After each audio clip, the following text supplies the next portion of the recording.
My name is Vidalia. I'm currently king, and this is a class on how to be in office, and how to do leadership in general.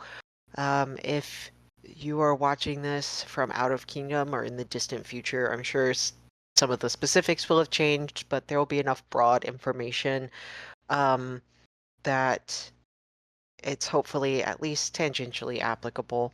And then I'm currently doing this live on Discord, so if you have questions, I also have the chat pulled open, so I can see them as they come in, and we can address those.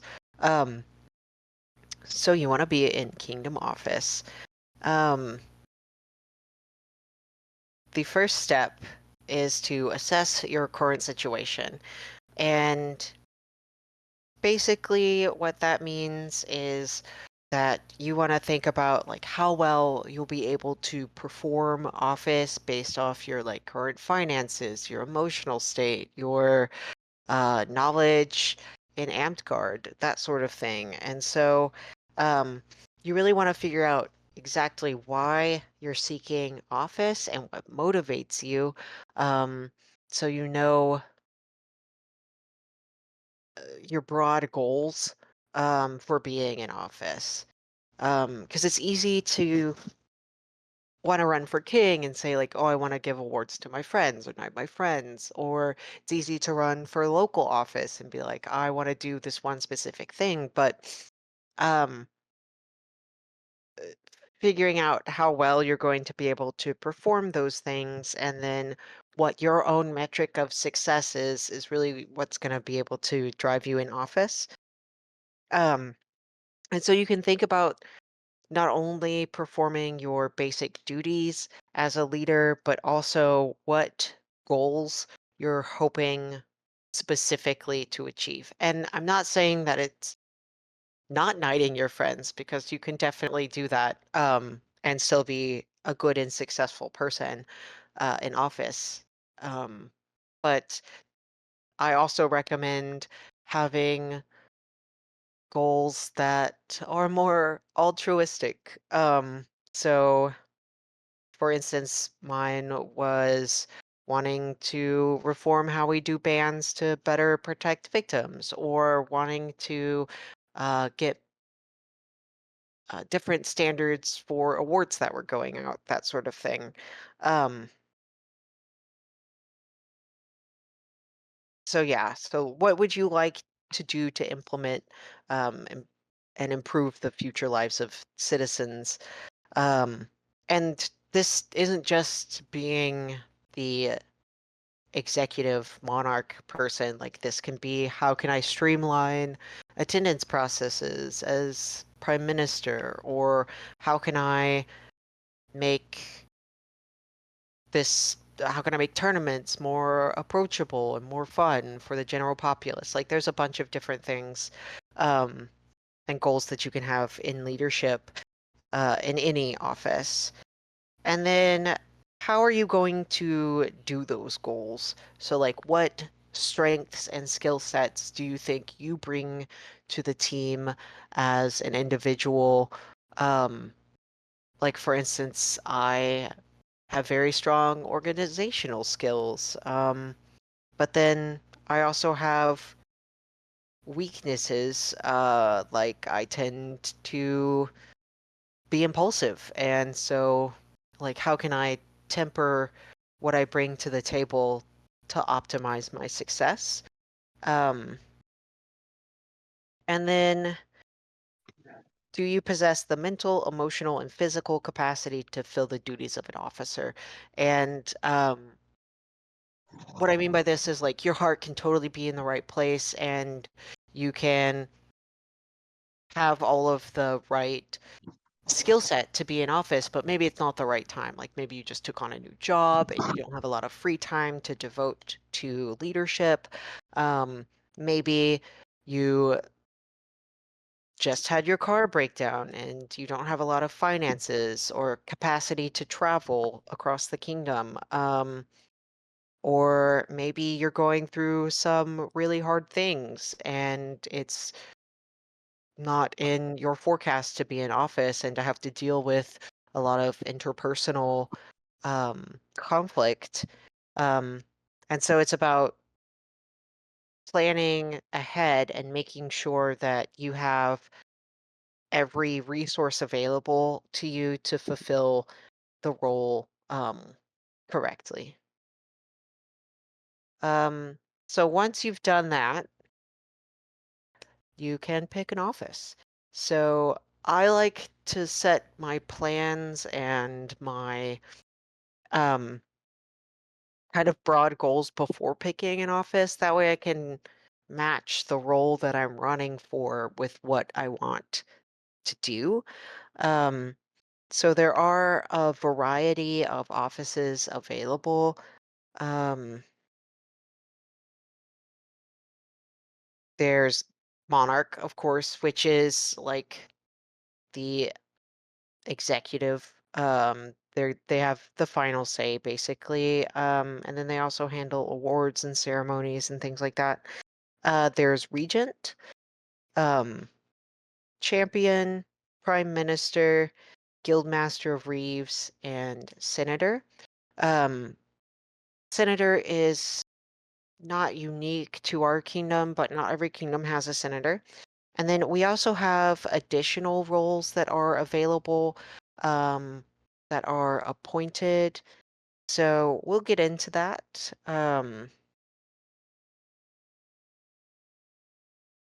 So senator specifically has to do with inter-kingdom leadership. And so you would really want to be a senator if you're excited by large-scale cultural shifts. What that means is helping set the direction that Amtgard is moving to in the future, um, overcoming red tape and bureaucracy. Things at the international scale move at a much slower pace and have a lot more hoops to jump through. For instance, just functioning on the Circle of Monarchs, you're going to need to know about the rules revision process, your Amtgard International Circle of Monarchs bylaws, your Amtgard International Board of Directors bylaws, your Executive Committee bylaws, and the way that all of those documents interact with each other, and then how you can navigate those policies to implement change. Um, and if that seems horrible to you, maybe senator is not the right option. But if all of that seems like a challenge that you're very interested in navigating, it seems like a lot, but it's actually very navigable once you kind of get your head above water. There's also interkingdom politics that you have to deal with. So not only are you dealing with like the cultural climate of Winter's Edge, but like the way that we interact with other kingdoms and the way that those kingdom monarchs conduct themselves on the circle. Um, and then playing politics with them to try to get your proposals passed for the betterment of Winter's Edge and for the betterment of Amtgard. Um, you'll need to know the kingdom polls and trends, so you want to have your finger on a lot of different pulses, not just Winter's Edge, but you'll want to kind of figure out where votes are going to lie. That way you can try to whip votes in specific directions at an interkingdom level. You'll also need to know about rules and rules changes in the rules revision process because the senator works very closely with the rules revision team and is the person voting on um, changes to the rules of play. Um, so yeah, senator is not everyone's cup of tea, but I feel like there's so much you can do, and senator is such an important role for like the future of Amtgard in general. Um, but yeah, I would definitely say it's one of the higher skill sets required to do successfully. Um, Next up, we have our Guild Master of Reeves. This person is uh, teaching players the rules, so they're responsible for the Reeves test, making sure that players are up to date on rules and learning them, teaching players, that sort of thing. Also developing the Kingdom culture of honor, and that can be making sure to put in for griffins, rewarding good behavior in tournaments as you see it, and then making sure that players are actually following the rules. Um, there's Reeve organization and education, so that's making sure that there is a Reeve team available for weapon checking, for battle games, for tournaments, um, and educating and improving the Reeve team. Um, then the Guildmaster of Reeves is also newly responsible for running our tournaments. Um, so I think fighting tournaments are one of my favorite things to run in Amtgard. I just think they're a lot of fun to watch and a lot of fun to organize. So I can definitely see why this would be exciting for people to do. And then, of course, the Guildmaster of Reeves is largely responsible for field safety and protecting players. So that means protecting players on and off the fields, like with weapon checking, removing unsafe players or unsafe equipment. And then also they sit on the band team, um, which can help keep our player base safe and happy by removing negative players or helping implement punitive action to curb behavior that might be detrimental to Amtgard. Um, So then next we have the Prime Minister. This was my first office in Kingdom, and I enjoy it. But it takes a certain kind of person to enjoy being Prime Minister. And that is someone who's really interested in like archival processes, so like creating and maintaining accurate records. Um, that's working with the online record keeper or the ORC, as well as making sure that all of our documentation in the Google Drives is accurate and up to date. So that's updating the Corpora, updating um, the public facing documents that we have for Winter's Edge. It can also be taking notes, um, working on investigation, documentation, all sorts of things for creating and maintaining accurate records. That also includes ledgers and accounting. So in Winter's Edge, the Prime Minister also serves as um, the chief financial officer for the kingdom. So you'll need to sit in on board meetings, keep an accurate ledger, make sure that the kingdom bank account and records are up to date, uh, handle reimbursements and disbursements, documenting receipts and invoices, things like that. Um, this one is not totally essential. It's not in the basic description of what a KPM does, but this will make your life so much easier if you are a prime minister, and that's automation and integration. So automating elections, automating voting, documentation, the kingdom audit, all of that sort of thing, and using Google Sheets to do so. Again, you can manually do all this stuff. I remember in ye olden days, our kingdom audit was one time conducted on postcards. So it's not required, but I do definitely recommend that you do that. Um, the prime minister is also responsible for kingdom security. They sit on the band team. Um, they make sure that the finances are safe, that sort of thing. And then again, they are chief financial officer, which does come with legal responsibilities as a 501(c)(3) nonprofit, and that includes sitting on the board of directors to help advise mainly financial decisions, but also general legal counsel. So that's kind of what the prime minister role does. And then we have champion, which is an office I've never done. So grain of salt. Uh, they are mainly responsible for creating and running battle games. Um, our local champions are widely considered the most important office in all of Amtgard. Um, Godric has a podcast that he runs where he always asks people, what do you think the most important office in Amtgard is? And 95% of the time, people say that it is the Kingdom Champion or local champion, because you will largely impact the day-to-day fun of players. Um, Kingdom champions will also create and run battle games, obviously. But this is really going to impact how much enjoyment your average Amtgarder has at events.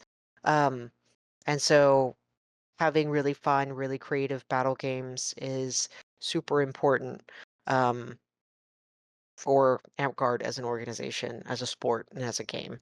Um, there's a lot of resources on creating and running battle games. Those of you that know me have heard me reference the Champion's Handbook 90,000 times, and I realized I've never told anyone where exactly the Champion Handbook is. If you go to the Amped Wiki and you type in Champion and you scroll down to the bottom, there will be hyperlinks to different resources for Champion. They have links to the ESAM, that's the Electric Samurai. They have links to PDFs full of different battle games. And the Champion's Handbook is also listed in there. Um, this also applies to any office. If you type in the office that you're running for, like say Monarch, and just scroll to the bottom, there will be a list of resources that will help guide you. Um,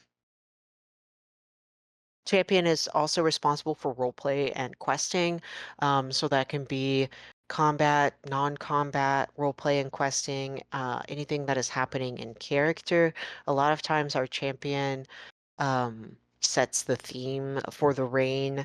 Um, and so that can contribute to a whole host of like costumes in character, out of character, um, roleplay and theme, as well as like our night quests and stuff like that.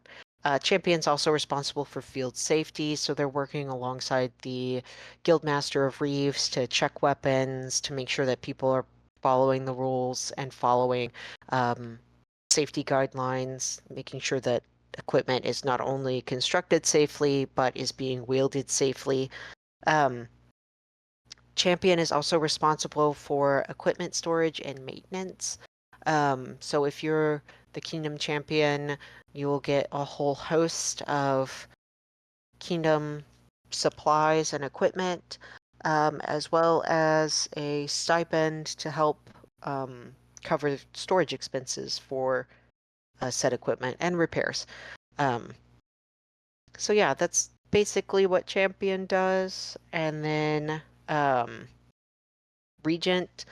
I've done Regent at a local level, but not at a kingdom level. But um, I do try to help out all of the offices. So again, grain of salt. There may be more insight out here, but this is just broad terms of how to be a regent. So regent is the #1 supporter of arts and sciences. That's advocating for players, that's hyping players up. So like showcases, talking to people, teaching people. Um, so running arts and science tournaments, all of that will fall under the regent duties. That includes classes and teaching. So if, for instance, Runa has been hosting a wide variety of classes and then creating a playlist. So there's resources to help continue to teach players. Um, not just arts and science, but a wide variety of things in the game, which I think is super cool. But largely arts and science teaching, event coordination. This is not unique to Winter's Edge, but not every regent it has this responsibility in Amtgard. But in Winter's Edge, regent is the de facto autocrat unless they appoint someone else. And they also handle all of our event site booking. Um, so that's super good to know. I don't know if this still exists, but when I was KPM, Obscure and I put together a list of all the event sites and their prices and their location, and it's maybe in the Regent Drive still. So there are some resources to help people with event coordination and planning theoretically available.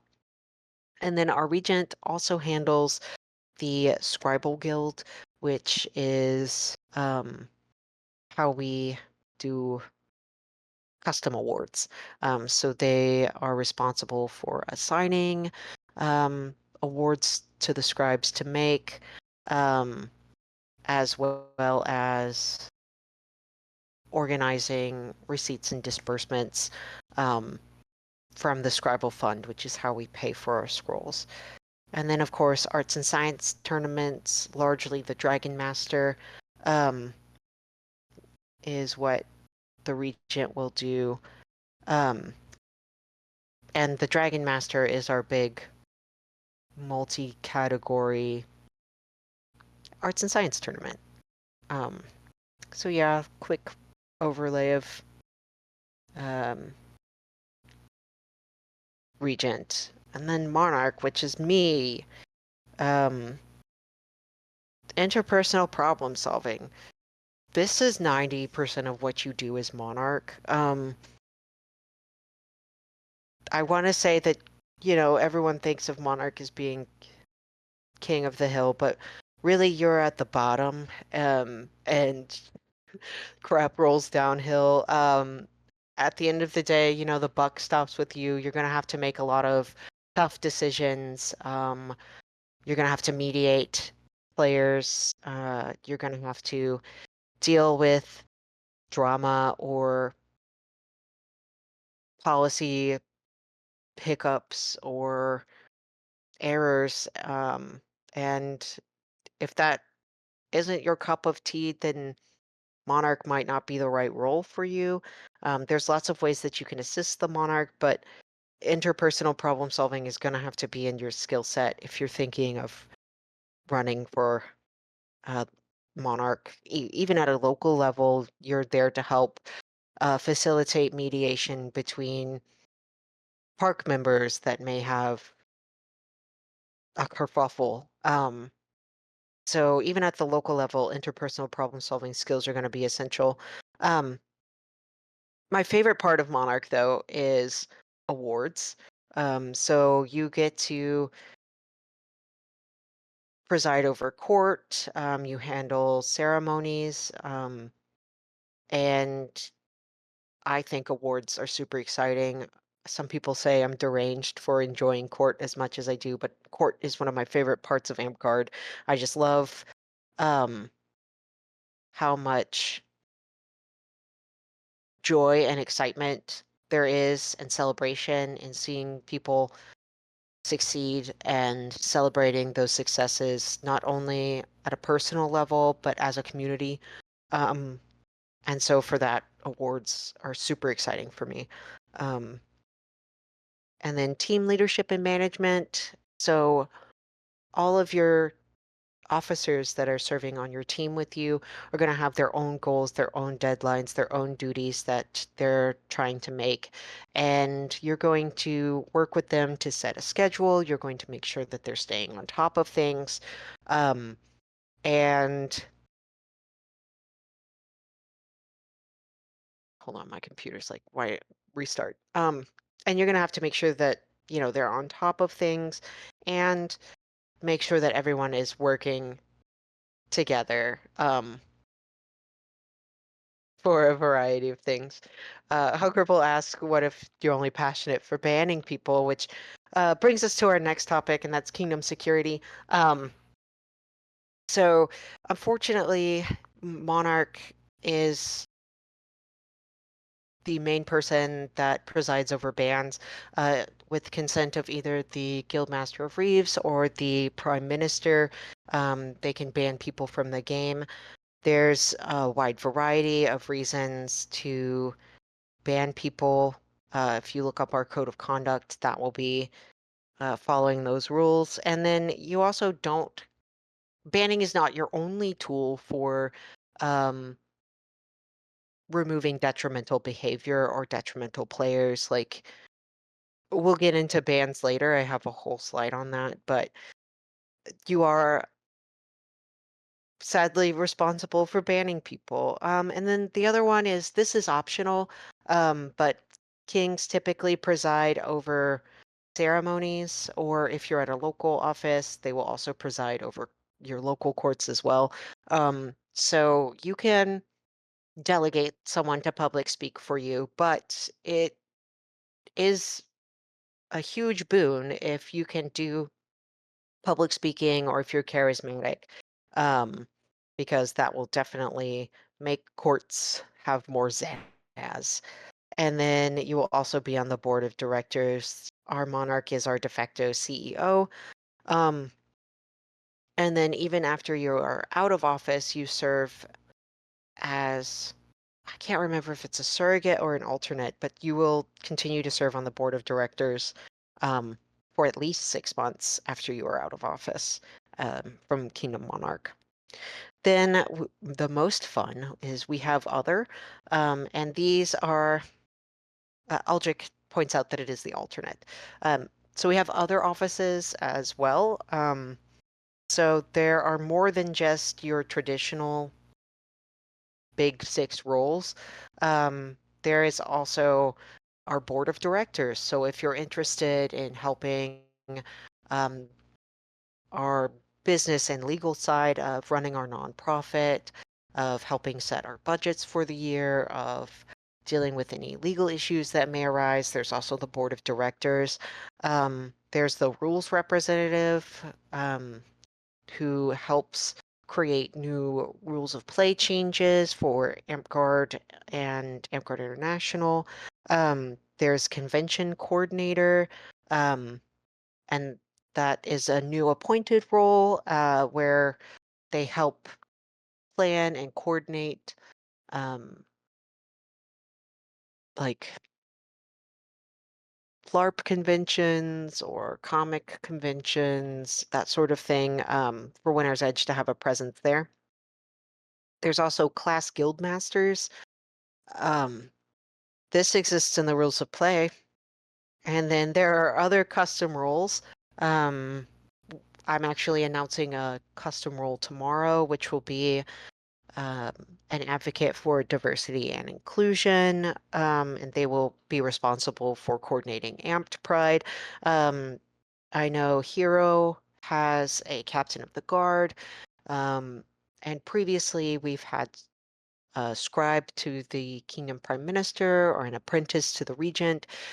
So any additional number of roles can be created and appointed to help officers make sure that they can handle the scope of their duties. So now you have a rough idea of generally what our officers are. Um, Now it's time to plan your reign. So you know what you want to do, you know what role you want to be. Now you're going to plan it out. Um, and the first step to planning out your reign is to make an outline with rough dates for all of your duties and additional goals. So the easiest way to do this is to just open up the corpora and in and scroll to the officer section that you're looking at, and then there's a list of responsibilities.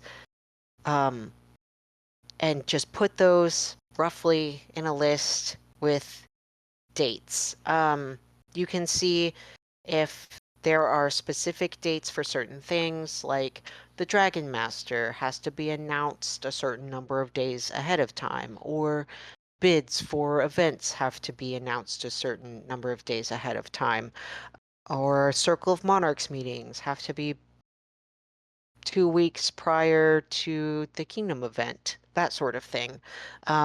And so you just double check the schedule dates for all of your responsibilities and make sure that you have a calendar that you can follow, um, and a rough timeline. It doesn't have to be perfect, but it should be a good approximation of what you're looking to do and when you're looking to do it. You can also, if you have additional goals, like you want to have additional meetings to discuss award standardization, or you want to poll the kingdom about recruitment or something, you can also put that in your calendar as well. And then once you have a rough calendar, run it by someone who knows what they're doing. Um, you can ask Flo the first time that was Kingdom Prime Minister. I asked him if he could help me set my calendar as Prime Minister. We were on the phone. I'm like, hey, Flo, can you help me? And he goes, yeah, I can help you set your calendar. When do you want to meet up? And I was like, right now, I'm in your driveway. I think Zoom just died. So let me see if I can get that going again. But anyway, I just showed up at Flo's house unannounced and he helped me. So that was super nice of him. And there are a bunch of people who know what they're doing and are willing to help you um, when you don't know what you're doing. Um, like how to run Zoom. I think apparently my Zoom trial has expired. I'm gonna hop on screen sharing with my iPad. My sound quality might not be as good, um, but I'll be right back.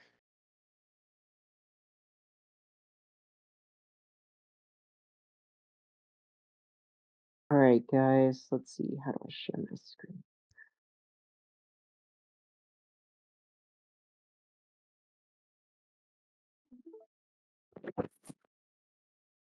Can you hear me?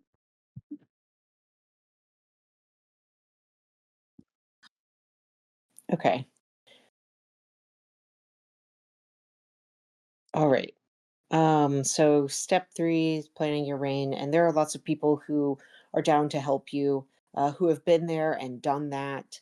And then this next step is one that I wish that I had done, and that's write down specific policies and standards that you want people to be aware of, and make sure that you announce that and that you and your team are on the same page. So if you have specific standards that you say, like, I expect all Master Roses to have done at least X amount of service, or I expect all defenders to have checked off these things, then I would make sure that you're running on that platform, that the public is aware that that is your stance, and that your team is all on the same page, for that.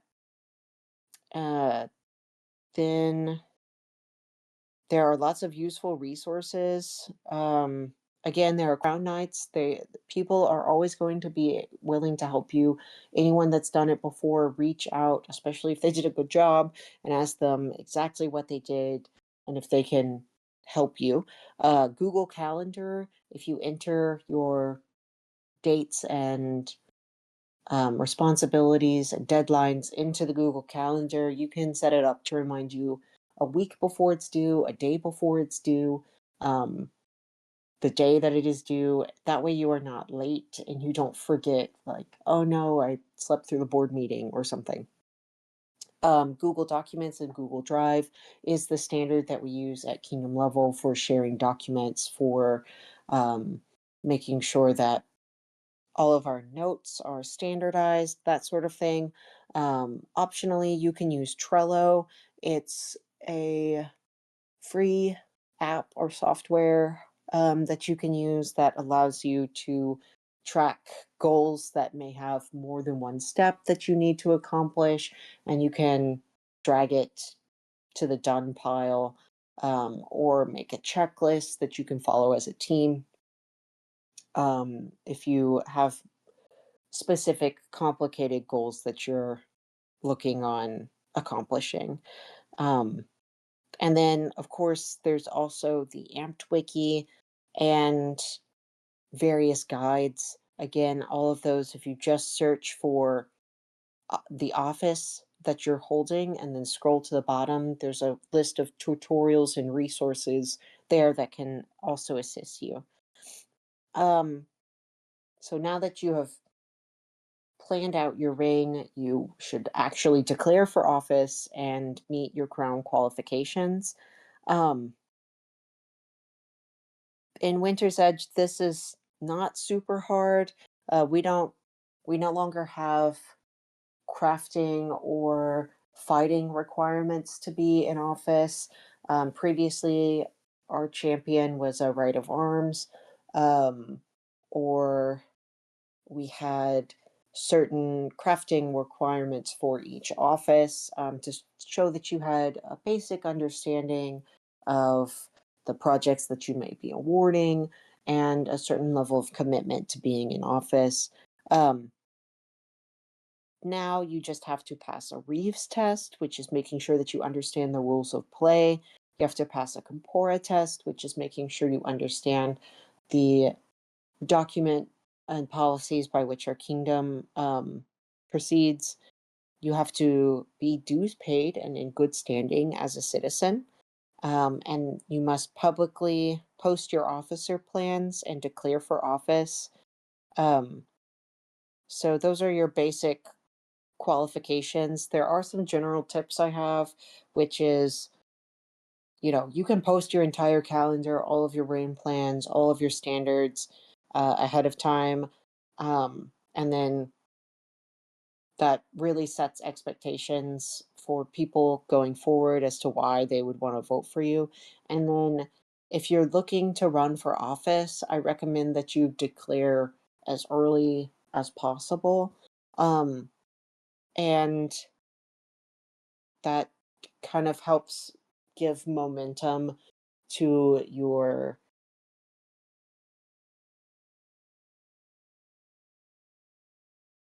momentum to your campaign for office. So I think declaring early is a good choice. Step 5 is your follow through. So now you have a plan, you are in office, you've won. How are you going to actually do the thing? Um, so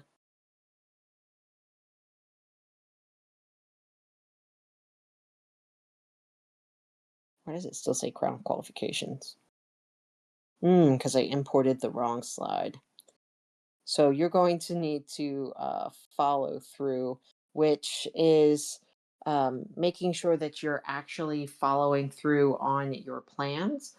Um, Give me just a moment. I'm going to pull up the correct slide. So let's assume you win the election. Now what? You got to follow through. Um, if you set your calendar in Google or Trello, you will automatically receive reminders to follow. I really recommend that you do this. Um, and then you can preload all of your announcements into Facebook to automatically post. So if you know when you want people to declare for office, if you know when you're going to announce the Dragon Master, when you're going to open bids, or when you're going to um, announce your knightings or a list of the awards that you've given out. You can preload all of those announcements into Facebook in advance and schedule them to post at certain times. I'm sure you've noticed during my reign, all of our announcements come out during court, telling you exactly what our nightings are going to be, with the rain schedule during coronations, uh, and then after court around 8 p.m. automatically the list of awards that was given out at court comes out, so that people know exactly what's going on. And all of that is automated and front loaded in advance. And it makes you look super organized and competent. Um, and then you will always want to front load as much of your work as possible. So do as much in advance because there is always the unexpected.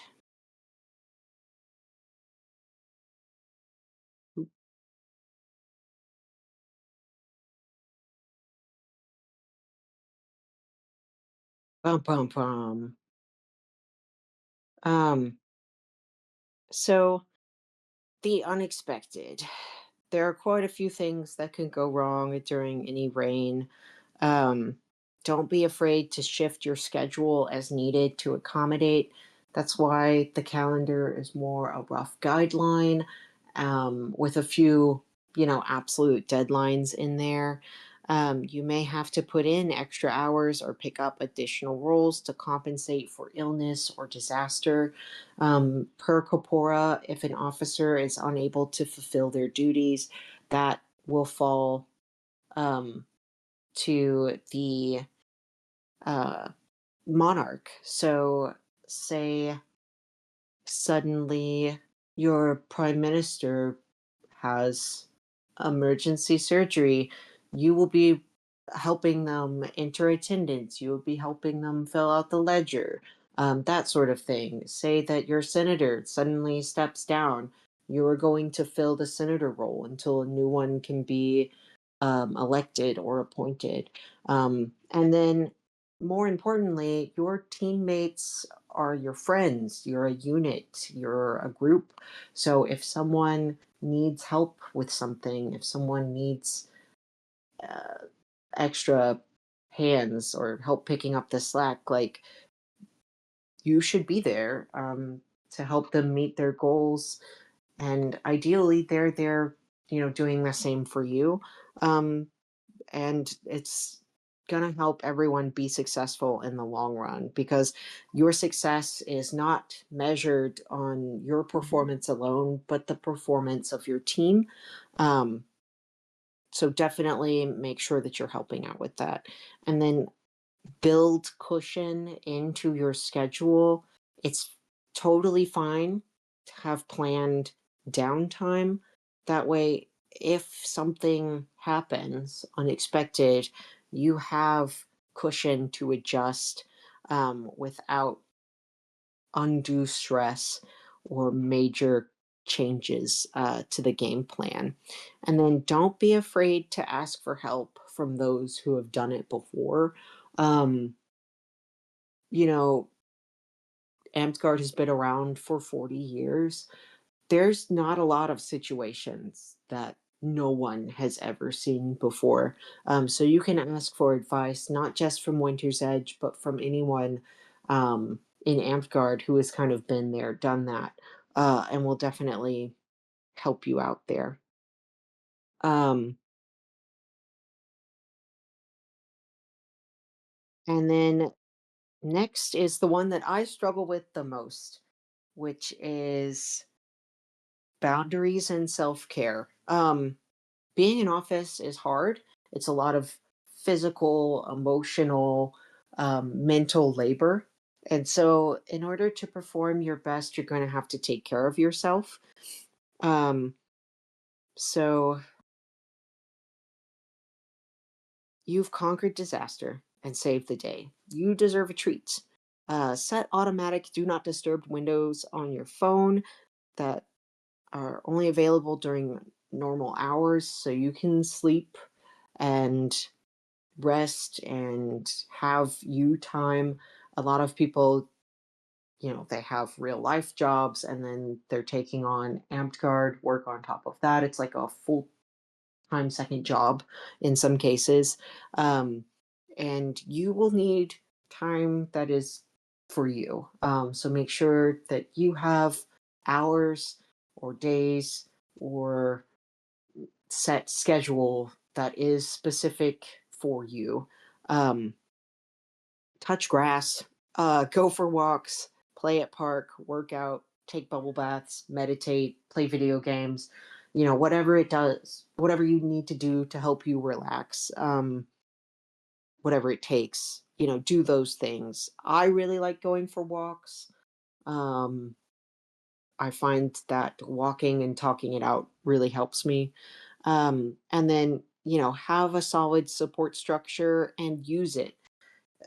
The best part of running for office is that you get to bitch to all your friends about all the hard work that you've done in office.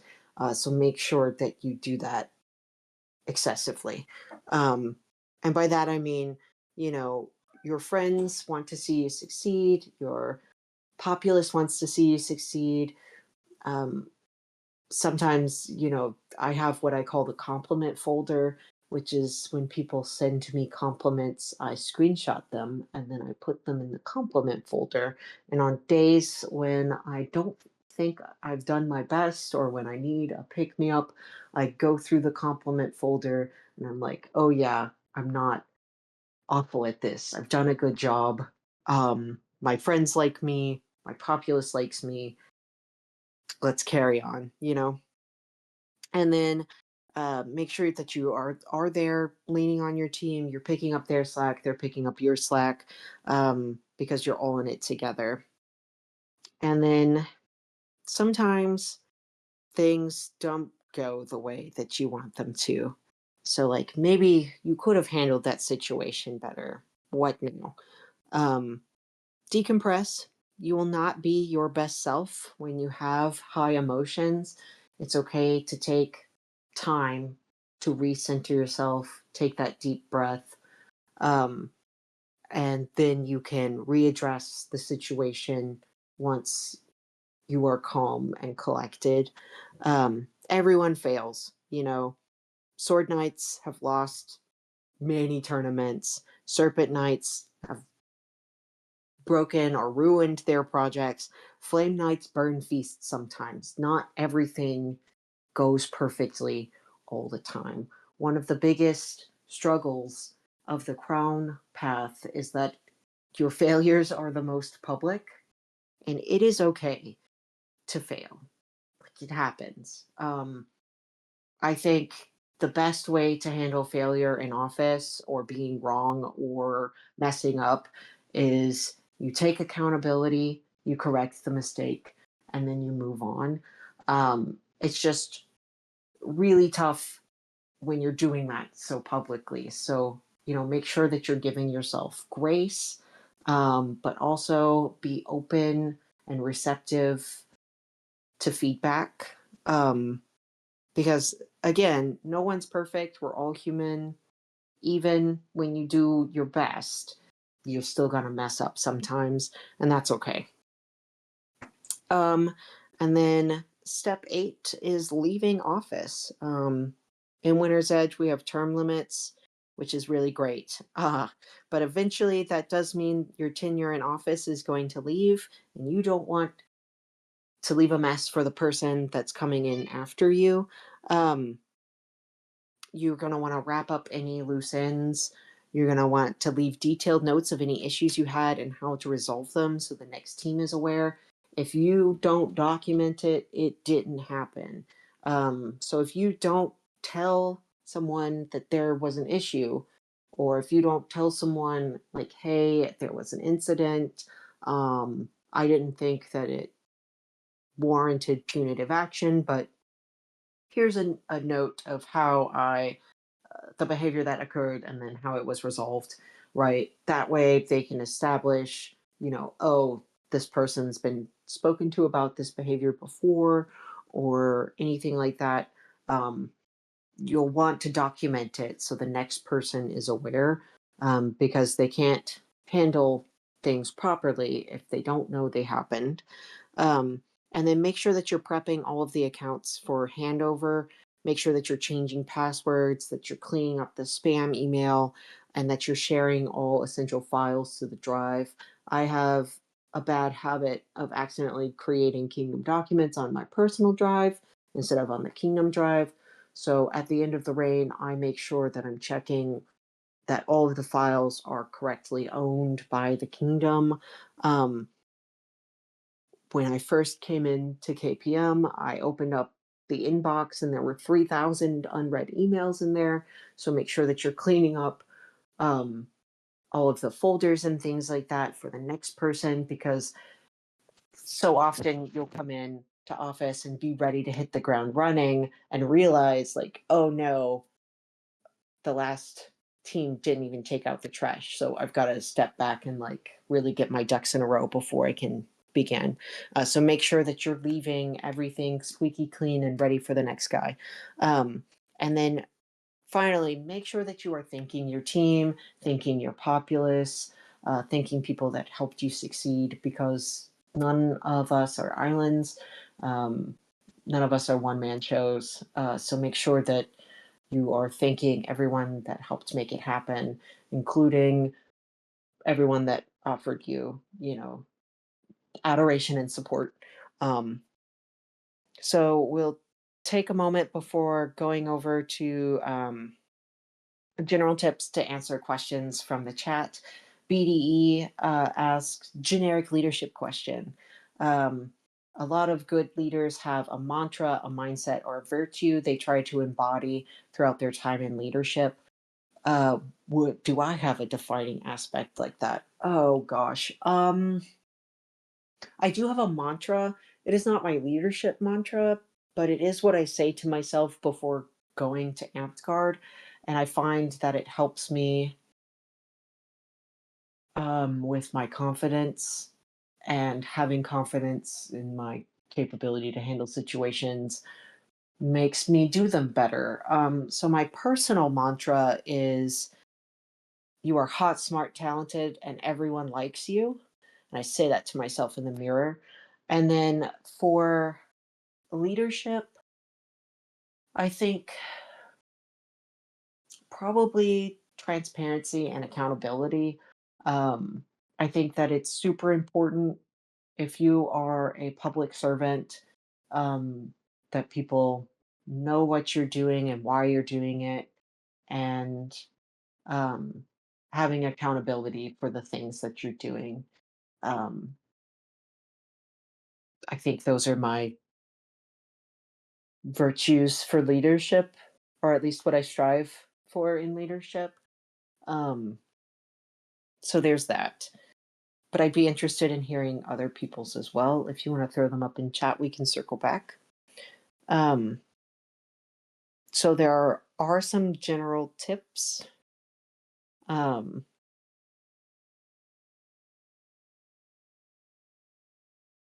there's consult, consult, consult. I think I've harped on this a lot, but you can't have too much insight. Make sure that you are consulting serpent knights or masters of that craft before you're bestowing high level kingdom awards in that topic. You don't just have to consult, your friend group. Make sure that you're looking at people who have different ideas than you. Opinions are best tempered against opposing opinions, and you can become more sure that your decision is right when you speak to people that may have different mindsets than you. I personally have someone that I always go to, that I never see eye to eye with, who helps me um, make sure that my decisions are sound and correct. Um, but, we all have different people that we consult for a variety of things. Um, and then prepare and front load. You cannot over prepare. Worst case scenario, if you're super prepared for something and then plans change, you can take that preparation and apply it to something else. Um, you don't want to be paralyzed with over preparing or anything like that, or feeling like, oh, I have to think of every feasible situation. But as long as you're not in decision paralysis, I don't think there's a such thing as like over preparing. Um, this is one that I struggle with, but never be afraid to say no. Everyone has an agenda. Um, what I mean by that is like everyone has certain goals that they're looking for. Everyone has certain friend groups that they're promoting. Everyone has a certain bias, whether conscious or unconscious. So keep that in mind, and then protect your peace. Like at the end of the day, if someone's harassing you in office or sending you threatening messages, block them. um, it's okay to say no, um, especially if they're bothering you. And it's also okay to know when you have too much on your plate and to know that, you might not meet their expectations and your expectations of yourself if you take on any additional responsibility. Um, be honest. As a recovering people pleaser, this was also difficult for me. Um, the truth can sometimes be awkward or hard. Like it's hard to tell people, you know, hey, I really enjoyed that piece that you made, but I don't think that it's up to snuff for your ninth dragon. Or I thought you performed really well in that Kingdom Battle game, but your shot calling or your spell list, like you didn't follow your spell list and the restrictions that are on it. So at this time, I don't think that you're eligible for Paragon. Like it's difficult to have those conversations, and it can be uncomfortable for you and for the person involved. But sometimes it's more important to like overcome that awkwardness and to be open and honest. That way they can improve, and that way they're not expecting something that they're not getting, or they don't understand why they didn't get the thing. Like it's more important to be open and honest than to be comfortable in a lot of situations. And then always play to your strengths and compensate for your weaknesses. So I know that I am terrible at public speaking and it makes me sweat profusely. So I have my general announcements and all of the um, non award portion of court handled by someone who is loud and charismatic. So there's lots of different ways that you can compensate for things that you might not be as good at. And there are lots of things that I have, you know, strong strengths in, like organizing and documenting and things like that. And I can make sure that all of that is publicly available to the kingdom. So, play your strengths and compensate for your weaknesses. Um, There's also awards, which multiple offices have to deal with. Take no recommendation at face value. It goes back to what I was saying before, that everyone has an agenda. Um, Sometimes people put in for recommendations that they've never even seen. Like, oh, my belt line, I heard this guy made a really cool item. I'm going to put in a recommendation for that. And it's fine for them to do that because it is your responsibility to make sure that what they are recommending is accurate and worthy. So it is your job to research the recommendation and to not take that at face value, and to actually go and look for the project and to assess that, or to talk to the people who were involved in the kitchen and like see how much that person contributed in their service, and to make sure that there were no glaring issues before you give out an award. um, if you are not an expert in that field, consult someone who is. And even if you are, consult someone anyway. I am a professionally trained artist, so my standard for what I think, for what I hold to myself personally as like what I wanted for my masterhood, is going to drastically differ from the general populace, right? And so it's important to temper your opinions and your expectations with the standards outlined in the rules of play, with the standards of your kingdom culture, with other people who have gotten that award. And so, consult with your team, consult with experts in the field. Even if you are an expert in that field, you will have your own biases. And it's important to make sure that you have diversity of perspective. Um, Awards will reflect and impact your kingdom culture and reputation. So use mindfulness. Um, I'm not saying that it is bad to give out a lot of awards. I'm not saying that it's bad to give out few awards, but the way that a kingdom or a park hands out awards will, um, unfortunately or fortunately, impact its reputation. Like, we've all heard the phrases, never winter, never nights, or talking about standards in kingdoms being sometimes drastically easier or something like that.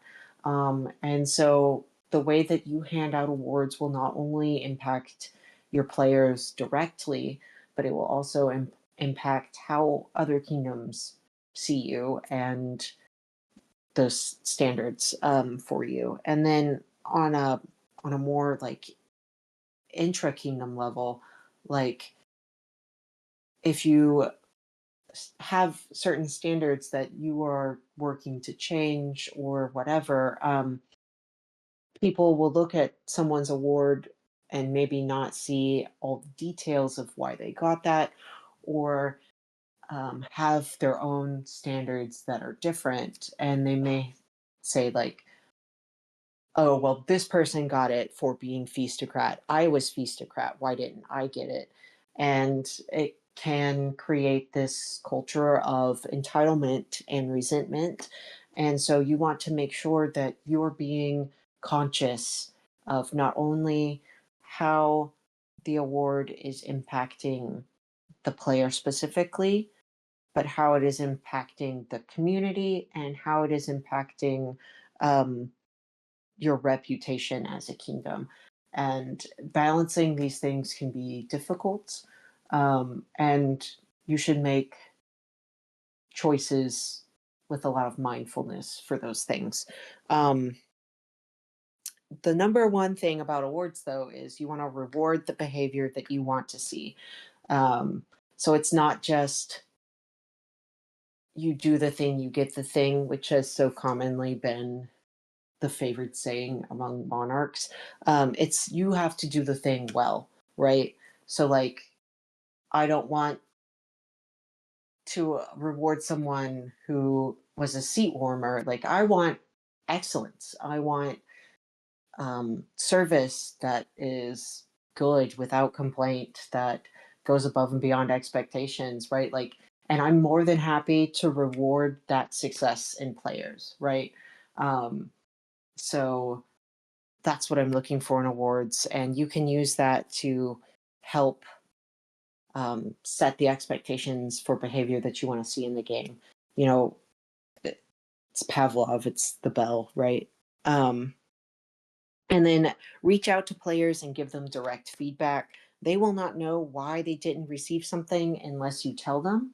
And then also, the orc has a little box that you can fill out to say exactly why someone got that thing. And it's important when you're setting expectations, when you're shifting standards, when you're building that reputation for your kingdom, that you make sure players understand why they got the thing or why they didn't get the thing. And if anyone, just as a future note, if anyone has any questions about why they did or did not receive an award, you can always come and ask me, and I'm more than happy to share that information with you. Um,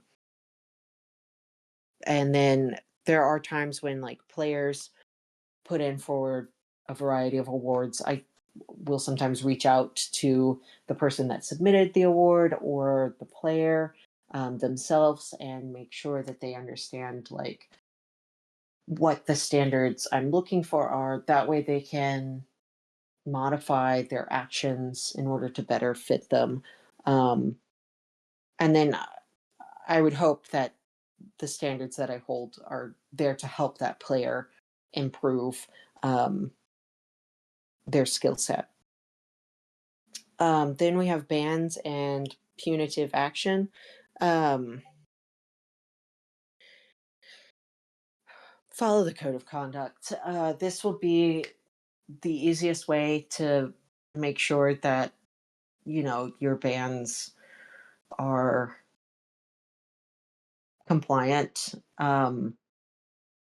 There's obviously some nuance or gray area as to what constitutes um, a COC6, for instance, or how long the duration should be, right? And that's why you have a team. That's why you discuss it as a group. But if you're following the code of conduct, you can at least point to a section in the rule book to say right here. Um, and then you are not limited to suspending players from all play. You can limit participation from the area of issue. Say, for instance, that a player is using a flail super unsafely. You can restrict the player from using a flail until you feel like, they've gotten enough pelling practice with it or something so that they're no longer a danger to themselves or others. Or say that you have someone that submitted a stolen piece into a arts and science tournament. um, you would you can ban them from arts and science tournaments. Or if you have someone that signs up for a bunch of responsibility in office or in leadership, and then immediately just quits and drops the ball over and over and over again without good reason. You can say like, hey, we're not going to let you be in office anymore, or we're not going to allow you to sign up for this service if you never follow through, right? So there's a variety of things that aren't just get out of our organization, that you can take before banning a player from all participation. You're not limited in just banning someone, though.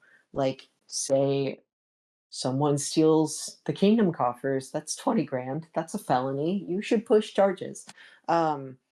If someone assaults someone at an event and punches them in the face, like, you should absolutely press charges. There should also be real world consequences to theft and assault, not just banning them from our game. So make sure that you're not limiting yourself exclusively to what's happening in Amtgard punitive terms, but also, like, you know, following through to make sure that that player faces actual justice for their actions.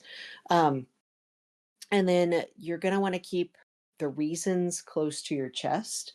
Um, you do not want to open the kingdom to slander or libel lawsuits. I use an NDA for my band team.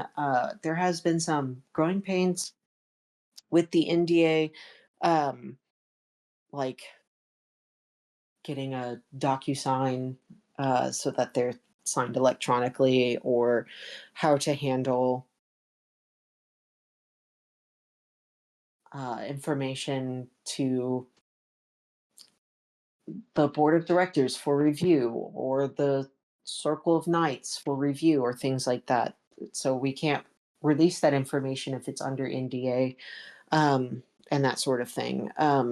But this is ultimately to protect the kingdom from lawsuits and to protect victims from retaliation. And it's easy to say, like, well, Amtgard has an anti-retaliation, anti-whistleblower uh, has a whistleblower and anti-retaliation policy, but it's like, well, if I've permanently banned someone from Amtgard, the extent of the Amtgard punitive abilities is done, right? Like, if if they're already permanently banned, what's going to stop them from retaliating against the victims, right? So you'll that is for the safety of the kingdom and for the players. Um, I went into that, but You have to prioritize the safety and comfort of victims over the career and impact of the perpetrator. One of the things that I've even found myself after running on this platform still struggling with is like, um, you know, some of the people that I've had to ban have been my close friends, and it's difficult, like it's hard to reconcile um, their Amtgard career, our friendship, that sort of thing, with protecting the kingdom, right? And if you feel like you can't make those kind of calls, you should not be in office. And it sucks to say that, and it sucks to turn away potential leadership, but like one of the most important things that you can do as a knight, as an officer, as a leader is protecting the people around you, telling your friends when they fucked up. And it sucks, but you got to do it.